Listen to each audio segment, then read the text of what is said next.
여러분, 혹시 당근이 몸에 좋다고 해서 꾸준히 드시고 계신가요? 눈에도 좋고 피부에도 좋고 항산화 효과까지 뛰어나다고 해서 아침마다 당근 주스를 갈아 드시는 분들, 또는 국이나 찌개에 당근을 넣어 드시는 분들 정말 많으실 겁니다. 어떤 분들은 당근을 날로 씻어서 간식처럼 드시기도 하시고, 어떤 분들은 당근즙을 따로 짜서 드시기도 하십니다. 그런데 여러분, 이 당근을 잘못 먹으면 오히려 약이 아니라 독이 될 수도 있다는 사실 알고 계십니까? 당근은 분명히 좋은 음식입니다. 이것만큼은 사실입니다. 그런데 이 음식도 잘못 드시면 오히려 콩팥을 망가뜨릴 수 있습니다. 매일 건강하게 살려고, 가족들 걱정시키지 않으려고 드셨던 그 당근이 알고 보면 콩팥에 조금씩 독처럼 쌓이고 있었을 수도 있습니다. 건강하려고 한 선택이 독이 될 수도 있습니다. 저도 처음 이 사실을 알았을 때 정말 놀랐습니다. 당근이 콩팥에 나쁘다니, 이게 말이 되는 이야기인가 싶었습니다. 채소는 많이 먹을수록 몸에 좋은 것 아닌가, 당근은 그냥 채소 아닌가 하고 생각하셨다면 오늘 영상이 끝날 때쯤에는 생각이 완전히 바뀌실 겁니다. 실제로 있었던 이야기를 하나 해드리겠습니다. 경기도에 사시는 72살 박금내 어르신 이야기입니다. 이분은 평소에 건강에 굉장히 신경을 많이 쓰시는 분이셨습니다. 매일 아침 5시에 일어나셔서 동네 공원을 한 바퀴 도시고 식단도 직접 꼼꼼히 챙기셨는데, 특히 채소를 많이 드시는 것이 본인만의 건강 비결이라고 굳게 믿고 계셨습니다. 이분이 특히 좋아하셨던 것이 바로 아침 당근 주스였습니다. 매일 아침 당근 2개에 시금치 한 줌, 거기에 바나나 반 개를 넣고 갈아서 큰 컵으로 2잔을 드셨습니다. 텔레비전에서 채소 주스가 몸에 좋다고 했고, 시금치는 철분이 많다고 했고, 바나나는 에너지가 좋다고 했으니까요. 그렇게 한 해가 넘도록 매일 아침 거르지 않으셨습니다. 그런데 어느 날부터 다리가 퉁퉁 붓기 시작하셨습니다. 처음에는 많이 걸어서 그런가 보다 하고 넘기셨는데, 며칠이 지나도 붓기가 전혀 가라앉지 않았습니다. 소변색도 예전과 달리 이상하게 탁해 보이셨고, 피로감도 심해지셨습니다. 그래서 병원에 가셨더니 의사 선생님이 검사 결과를 보시고 깜짝 놀라셨습니다. 콩팥 기능이 정상인의 절반 수준으로 떨어져 있었던 겁니다. 콩팥 안에 결석까지 여러 개 생겨 있었습니다. 의사 선생님이 드시는 음식들을 하나하나 물어보셨는데, 박어르신이 매일 드셨던 당근, 시금치, 바나나 주스가 바로 원인이었습니다.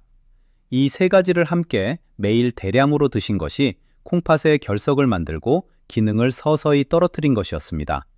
건강하려고, 오래 살려고 드셨던 음식이 오히려 콩팥을 해치고 있었던 겁니다. 박어르신은 그 말을 들으시고 한동안 아무 말도 못하셨다고 합니다. 내가 건강하려고 먹은 건데 하는 마음이 얼마나 착잡하셨겠습니까? 이분뿐만이 아닙니다. 이런 사례는 우리 주변에 생각보다 훨씬 많이 있습니다. 몰락했기 때문에 일어난 일입니다. 오늘 영상에서는 신장을 망치는 음식 4가지와 오히려 살리는 음식 4가지를 정확하게 구분해서 설명드리겠습니다.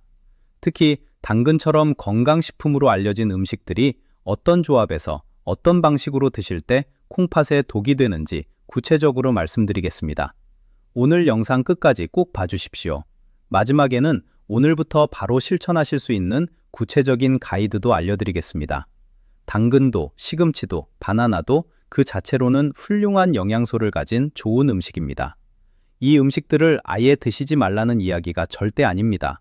오늘 드리는 이야기는 이 음식들을 어떻게, 얼마나, 무엇과 함께 드시느냐에 관한 이야기입니다. 그것만 알고 계시면 이 음식들을 안전하게, 오히려 콩팥 건강에 도움이 되는 방식으로 드실 수 있습니다. 문제는 무엇을 먹느냐가 아니라 어떻게 먹느냐입니다. 이 말을 오늘 꼭 기억해 주십시오. 오늘 설명드릴 내용이 모두 이 한마디로 정리됩니다. 우리가 음식을 먹는 방식, 양, 조합, 시간, 이 모든 것이 콩팥 건강에 직접적인 영향을 줍니다. 젊었을 때는 콩팥이 어느 정도 실수를 버텨줍니다. 조금 짜게 먹어도, 조금 많이 먹어도 콩팥이 열심히 걸러내 주었습니다. 그런데 나이가 드실수록 콩팥의 크기 자체가 줄어들고 걸러내는 능력도 떨어집니다. 30살 때의 콩팥 기능을 100으로 보면 60이 되면 약 70 수준으로, 70이 되면 약 50 수준으로 떨어지는 경우가 많습니다. 그러니까 지금 드시는 음식 한 가지 한 가지가 젊었을 때보다 훨씬 더 중요합니다. 그렇다면 콩팥이 왜 이렇게 중요한 걸까요? 콩팥은 우리 몸에서 하루에 어마어마한 양의 혈액을 걸러내는 기관입니다. 몸속에서 생기는 노폐물과 독소를 소변으로 내보내는 역할을 하는데 이 기능이 조금이라도 떨어지면 독소가 혈액 속에 쌓이기 시작합니다. 처음에는 다리가 붓고 피로감이 심해지고 혈압이 오르는 것으로 시작되지만 이것을 방치하면 투석을 받아야 하는 상황까지 이어질 수 있습니다. 더 무서운 것은 콩팥은 한번 망가지기 시작하면 다시 회복하기가 매우 어렵다는 점입니다. 그래서 지금 이 순간의 식습관이 정말 중요합니다. 자, 이제 본론으로 들어가겠습니다. 콩팥에 독이 되는 음식 4가지 하나씩 차근차근 설명드리겠습니다. 첫 번째는 당근과 시금치의 조합입니다. 이 2가지를 함께 갈아 드시는 분들이 정말 많으십니다. 당근의 단맛에 시금치의 영양까지 더하면 완벽한 건강 주스가 될 것 같죠? 텔레비전에서도 여러 번 소개됐고 건강책에서도 많이 권장했던 조합이니 믿고 드시는 분들이 많으실 겁니다. 그런데 이 2가지를 함께 갈면 심각한 문제가 생깁니다. 시금치에는 옥살산이라는 성분이 매우 많이 들어 있습니다. 옥살산은 그 자체로도 콩팥에 부담을 주는데 당근의 칼슘 성분과 만나면 몸 안에서 옥살산 칼슘이라는 물질을 만들어냅니다. 이것이 콩팥 안에 돌처럼 쌓이는 것이 바로 콩팥 결석입니다. 나이 드신 분들에게 이것이 더 치명적인 이유가 있습니다. 나이가 드시면 소변량 자체가 줄어들기 때문에 이 옥살산 칼슘이 몸 밖으로 빠져나가지 못하고 콩팥 안에 더 오래 머물게 됩니다. 젊은 분들은 소변이 충분히 나와서 어느 정도 희석되고 배출이 되지만 나이 드신 분들은 그 배출 능력 자체가 떨어져 있습니다. 실제로 이 조합을 매일 드신 분들 중에서 콩팥 결석으로 응급실에 오시는 경우가 적지 않습니다. 콩팥 결석은 극심한 옆구리 통증을 일으키는데 밤에 갑자기 발생해서 응급수술까지 이어지기도 합니다. 이것을 피하시려면 당근 주스를 드실 때 시금치를 절대 함께 넣지 마십시오. 시금치를 드시고 싶다면 살짝 데쳐서 드시는 것이 좋습니다. 데치면 옥살산이 상당량 빠져나갑니다. 그리고 당근 주스는 하루에 1컵 이하로 줄이시는 것이 좋습니다. 2번째는 라면과 가공식품입니다. 이것은 많은 분들이 이미 알고 계실 수 있습니다. 하지만 알고 있어도 실천이 어렵기 때문에 왜 그렇게 위험한지 정확히 알아야 끊을 수 있습니다. 라면 한 봉지에는 나트륨이 얼마나 들어있을까요? 우리가 하루에 먹어야 하는 나트륨의 적정량은 2000mg 정도입니다. 그런데 라면 한 봉지에는 이 하루 권장량의 거의 전부에 해당하는 나트륨이 들어있습니다. 국물까지 다 드시면 하루 권장량을 훌쩍 넘겨버립니다. 여기에 김치까지 곁들이시면 나트륨 섭취량은 권장량의 2배를 넘어가기도 합니다. 나트륨이 많으면 콩팥이 이것을 모두 걸러내야 합니다. 콩팥이 과로하게 되는 것이지요. 한두 번은 괜찮습니다. 그런데 매일 또는 일주일에 서너 번씩 이런 식사를 반복하면 콩팥은 쉬지 못하고 혹사당하게 됩니다. 이것이 쌓이면 콩팥이 점점 지치고 결국 기능이 떨어지기 시작합니다. 나이 드신 분들에게 더 무서운 이유가 있습니다. 나이가 드시면 혈압이 높아지는 분들이 많으신데 나트륨은 혈압을 더 높이는 직접적인 원인입니다. 혈압이 오르면 콩팥으로 가는 혈관이 좁아지고 딱딱해집니다. 혈관이 좁아진 콩팥은 혈액을 제대로 걸러내지 못합니다. 나트륨 과다, 혈압 상승, 콩팥 혈관 손상, 콩팥 기능 저하, 이 악순환이 반복되는 겁니다. 가공식품도 마찬가지입니다. 햄, 소시지, 통조림, 즉석식품, 과자류는 모두 나트륨이 매우 많이 들어 있습니다. 특히 장아찌, 젓갈, 된장, 간장처럼 우리가 오래 먹어온 전통 발효식품도 나트륨 함량이 높습니다. 이것들을 몇 끼 드시는 분들은 콩팥이 항상 과로 상태에 놓여 있다고 보시면 됩니다. 오늘부터 라면은 한 달에 2번 이내로 줄이시고 국물은 절반만 드시는 습관을 들이시면 큰 도움이 됩니다. 3번째는 과도한 동물성 단백질입니다. 단백질은 근육을 지키고 기력을 유지하는 데 꼭 필요한 영양소입니다. 특히 나이가 드시면 근육이 빠지기 쉬워서 단백질을 충분히 드시는 것이 중요하다는 말을 많이 들으셨을 겁니다. 맞는 말입니다. 그런데 여기에서도 문제는 어떻게, 얼마나 드시느냐입니다. 단백질이 몸 안에서 사용되고 나면 질소 노폐물이 생깁니다. 이 노폐물을 걸러내고 소변으로 내보내는 것이 콩팥의 역할입니다. 단백질을 조금 드시면 노폐물도 조금 생깁니다. 하지만 지나치게 많이 드시면 노폐물도 그만큼 많아지고 콩팥이 감당해야 할 일이 급격히 늘어납니다. 특히 고기를 하루에 2끼, 3끼씩 드시는 분들, 또는 단백질 보충제를 매일 2~3번씩 드시는 분들은 콩팥에 상당한 부담을 주고 계실 수 있습니다.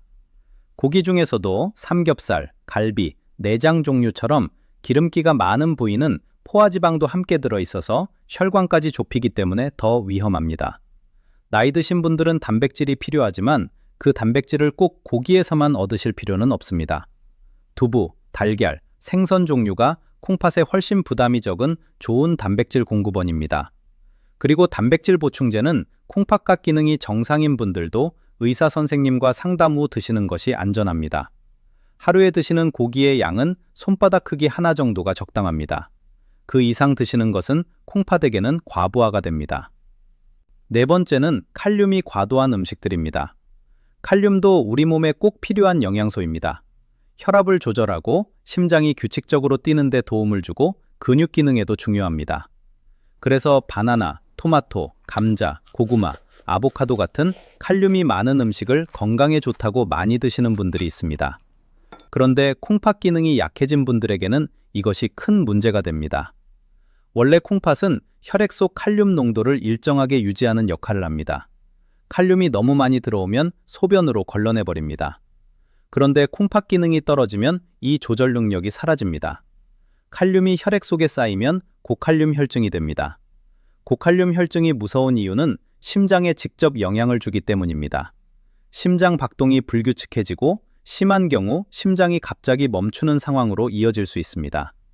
아무런 전조 증상 없이 갑자기 쓰러지는 경우가 바로 이 고칼륨 혈증 때문인 경우가 많습니다. 더 놀라운 것은 앞에서 말씀드린 당근도 칼륨이 꽤 많이 들어있다는 점입니다. 당근 주스를 매일 2컵, 3컵씩 드시면서 거기에 바나나까지 넣으시면 칼륨을 하루에 과도하게 섭취하게 됩니다. 특히 이미 콩팥 기능이 조금이라도 떨어져 계신 분들은 이것이 정말 위험할 수 있습니다. 바나나, 토마토, 고구마, 감자, 아보카도를 완전히 끊으실 필요는 없습니다. 다만 하루에 한 가지 종류만 소량으로 드시는 것을 원칙으로 삼으십시오. 그리고 콩팥에 이미 이상이 있으신 분들은 반드시 의사 선생님께 칼륨 섭취량을 여쭤보십시오. 자, 이제 좋은 이야기를 해드릴 시간입니다. 독이 되는 음식을 피하는 것도 중요하지만 콩팥을 살리는 음식을 꾸준히 드시는 것도 못지않게 중요합니다. 지금부터 소개해드릴 4가지 음식은 일상에서 쉽게 구하고 드실 수 있는 것들입니다. 첫 번째는 양배추입니다. 양배추는 콩팥 건강에 있어서 거의 최고의 채소라고 해도 지나치지 않습니다. 양배추의 가장 큰 특징은 칼륨 함량이 낮다는 것입니다. 칼륨이 높은 채소들은 콩팥 기능이 약하신 분들에게 부담이 된다고 말씀드렸는데 양배추는 그 걱정을 덜 수 있습니다. 양배추 안에는 몸속 염증을 가라앉히는 성분이 풍부하게 들어 있습니다. 콩팥이 손상되는 과정에는 항상 염증이 관여합니다. 이 염증을 줄여주면 콩팥이 더 이상 나빠지는 것을 막는 데 도움이 됩니다. 또한 양배추에 들어있는 식이섬유는 장 속의 노폐물을 끌어안아 밖으로 내보내는 역할을 합니다. 장이 깨끗해지면 콩팥이 처리해야 할 독소의 양 자체가 줄어듭니다. 드시는 방법은 간단합니다. 아침에 양배추를 2~3장 썰어서 쪄 드시거나 살짝 볶아 드시면 됩니다. 날로 드시면 소화가 어려우신 분들도 계시니 가볍게 익혀 드시는 것이 좋습니다. 하루에 1줌 반 정도, 손으로 쥐어서 2주먹 분량이면 충분합니다. 주의하실 점이 있습니다. 양배추를 소금에 절이거나 짜게 양념해서 드시면 나트륨 문제가 생깁니다. 최대한 싱겁게 또는 아무것도 넣지 않고 쪄서 드시는 것이 콩팥에 가장 좋습니다. 두 번째는 마늘입니다. 마늘은 우리 밥상에 매일 오르는 식재료이지만 사실 콩팥 건강에도 굉장히 훌륭한 효과를 가지고 있습니다. 마늘 속에 들어있는 알리신이라는 성분은 강력한 항균 작용과 항염 작용을 합니다. 콩팥이 세균이나 독소에 의해 손상되는 것을 막아주는 방어막 역할을 하는 것입니다. 마늘은 또한 혈압을 낮추는 데도 도움이 됩니다. 앞에서 높은 혈압이 콩팥 혈관을 손상시키고 콩팥 기능을 떨어뜨린다고 말씀드렸는데 마늘이 혈압 조절에 도움을 주면 그만큼 콩팥에 가는 부담도 줄어드는 것입니다. 혈액 속 나쁜 콜레스테롤 수치를 낮추는 데도 마늘이 효과가 있다는 연구 결과들이 있습니다. 드시는 방법은 생마늘을 직접 드시거나 음식 조리할 때 적극적으로 활용하시면 됩니다. 하루에 2쪽에서 3쪽 정도가 적당합니다. 너무 많이 드시면 위장에 자극이 될 수 있으니 적정량을 지키시는 것이 중요합니다. 주의하실 점은 속이 쓰리신 분들은 생마늘보다 익힌 마늘로 드시는 것이 좋습니다. 그리고 혈액을 묽게 하는 약을 드시는 분들은 마늘을 대량으로 드시기 전에 의사 선생님과 상담을 먼저 하십시오. 세 번째는 생강입니다. 생강은 예로부터 소화를 돕고 몸을 따뜻하게 하는 음식으로 알려져 있습니다. 그런데 생강이 콩팥 건강에도 직접적인 도움을 준다는 사실은 많은 분들이 모르고 계십니다. 생강 속에는 진저롤이라는 강력한 항염 성분이 들어 있습니다. 이 성분은 몸 전체의 염증 수치를 낮추고 특히 콩팥 조직에 생기는 염증을 억제하는 데 효과가 있는 것으로 알려져 있습니다. 콩팥 세포가 산화 손상을 받지 않도록 보호하는 항산화 작용도 합니다. 쉽게 말씀드리면 생강이 콩팥 세포를 보호하는 울타리 역할을 해준다고 생각하시면 됩니다. 또한 생강은 몸의 혈액순환을 도와줍니다. 혈액순환이 잘 되면 콩팥으로 가는 혈류가 원활해지고 콩팥이 제 역할을 더 잘할 수 있게 됩니다. 특히 손발이 차고 혈액순환이 잘 안 되신다고 느끼시는 분들에게 생강이 특히 도움이 됩니다. 드시는 방법은 생강차를 만들어 드시는 것이 가장 간단합니다. 생강을 얇게 저며서 뜨거운 물에 담가 5분 정도 우려내시면 됩니다. 하루에 한두 잔이면 충분합니다. 생강가루를 국이나 찌개에 조금씩 넣어 드시는 것도 좋은 방법입니다. 단, 생강도 과하게 드시면 위장을 자극할 수 있으니 적당량을 지키시는 것이 중요합니다. 네 번째는 블루베리입니다. 블루베리는 작고 예쁜 열매이지만 콩팥 건강에 있어서만큼은 아주 강력한 음식입니다. 블루베리 속에는 안토시아닌이라는 강력한 항산화 성분이 풍부하게 들어 있습니다. 이 성분이 콩팥 세포가 산화 스트레스로 손상되는 것을 막아줍니다. 나이가 드시면 몸속에서 활성산소라는 해로운 물질이 더 많이 생깁니다. 이 활성산소가 콩팥 세포를 공격해서 기능을 떨어뜨립니다. 블루베리의 항산화 성분이 이 활성산소를 잡아서 무력화시켜주는 역할을 합니다. 쉽게 말씀드리면 블루베리가 콩팥을 녹슬지 않게 막아주는 역할을 한다고 생각하시면 됩니다. 블루베리는 칼륨 함량도 상대적으로 낮아서 콩팥 기능이 조금 떨어진 분들도 비교적 안심하고 드실 수 있습니다. 또한 요로 감염을 예방하는 효과도 있어서 방광이나 요로에 자주 염증이 생기시는 분들에게도 특히 도움이 됩니다.